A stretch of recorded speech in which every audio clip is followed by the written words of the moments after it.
ناظرین کرام، عرب شریف میں 1922 تک ترکی کی حکومت ہوا کرتی تھی، جسے خلافت عثمانیہ کے نام سے جانا جاتا تھا، کیونکہ 1922 سے پہلے سعودی عرب کا نام سعودی عرب نہیں بلکہ حجاز مقدس تھا۔ یہ وہ دور تھا جس میں خلافت عثمانیہ دنیا کے 3 بر اعظموں پر 623 سال تک قائم رہی۔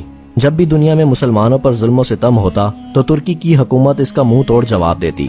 اس وقت امریکہ، برطانیہ، یورپین نصرانی اور یہودیوں کو اگر سب سے زیادہ خوف تھا تو وہ تھا خلافت عثمانیہ۔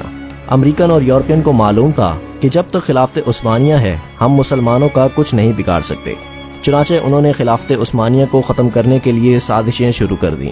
اسی مقصد کے تحت 19ویں صدی میں سلطنت عثمانیہ اور روس کے درمیان بہت سی جنگیں بھی ہوئیں۔ مکہ اور مدینہ مسلمانوں کے نزدیک قابل احترام ہے، اس لیے سب سے پہلا فتنہ وہیں سے شروع کروایا گیا۔ امریکہ اور یورپ نے سب سے پہلے ایک شخص کو کھڑا کیا جو کہ کرسچن تھا اور ایسی عربی زبان بولتا تھا کہ کسی کو اس پر شک نہیں آ سکتا تھا۔ اس نے عرب کے لوگوں کو خلافت عثمانیہ کے خلاف یہ کہہ کر گمراہ کرنے کی ناکام کوشش کی کہ تم عربی ہو اور یہ ترکی اجمی یعنی غیر عربی ہیں، لہٰذا ہم اجمیوں کی حکومت کیسے برداشت کر رہے ہیں۔ لیکن لوگوں نے اس کی ایک نہ مانی اور سازش سمجھ گئے۔ یہ شخص تاریخ میں لارنس آف عربیہ کے نام سے مشہور ہوا۔ پھر امریکہ نے دوسرے شخص کو کھڑا کیا جس کا نام عبد الوہاب نجدی تھا۔ عبد الوہاب نجدی کی ملاقات عرب کے ایک سوداگر سے ہوئی جس کا نام تھا ابن سعود۔ اس نے ابن سعود کو عرب کا حکمران بنانے کا لالچ دیا اور ابن سعود نے مکہ، مدینہ اور طائف میں ترکی حکومت کے خلاف جنگ شروع کر دی۔ چنانچہ مکہ اور مدینہ میں ترکی کے لاکھوں مسلمان ابن سعود کی ڈاکو فوجوں کے ہاتھوں شہید ہو گئے۔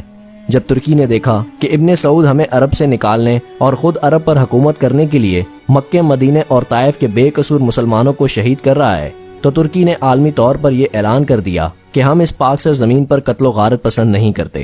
چنانچہ اس وجہ سے خلافت عثمانیہ کو ختم کر دیا گیا، جس کے نتیجے میں 40 نئے ممالک وجود میں آئے۔ خواتین و حضرات، یہ وہ وقت تھا جب حجاز المقدس کا نام 1400 سال کی تاریخ میں پہلی بار بدلا گیا۔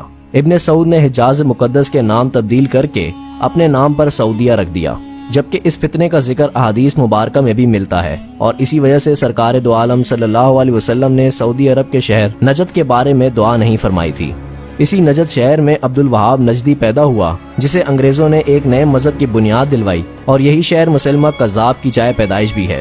لیکن دنیا بھر کے مسلمانوں کی آنکھوں میں دھول چونکنے کے لیے اس نجد شہر کا نام تبدیل کر کے الریاض رکھ دیا گیا، جو کہ آج کل سعودی عربیہ کا دارالحکومت ہے۔ چونکہ ناظرین، حرمین شریفین کے جن دروازوں کے نام صحابہ کرام اور اہل بیت کے نام پر تھے، ان کا نام آل سعود کے نام پر رکھ دیا گیا۔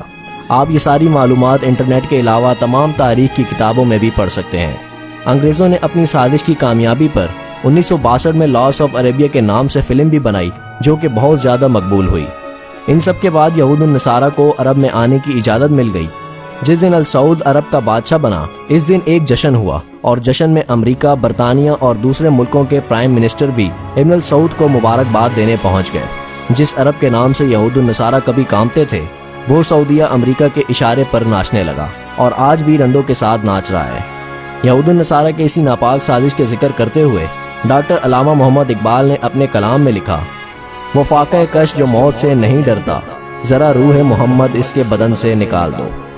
فکر عرب کو دے کر فرنگی تخیلات، اسلام کو حجاز و یمن سے نکال دو۔ دوستو، علامہ محمد اقبال کے اسی شعر کے ساتھ ہماری آج کی اس مختصر سی ویڈیو کا اختتام ہوتا ہے۔ اللہ تعالیٰ مسلمانوں کو ایسے فتنوں سے محفوظ فرما کر پھر سے خلافت کی دولت عطا فرمائے، اور ہمیں ماضی کے تلخ حقائق کو سمجھنے کی عقل عطا فرمائے، آمین۔ دوستو، یہ تھی ہماری آج کی ویڈیو پسند آنے کی صورت میں ویڈیو کو فیس بک اور واٹس ایپ پر ضرور شیئر کیجیے گا۔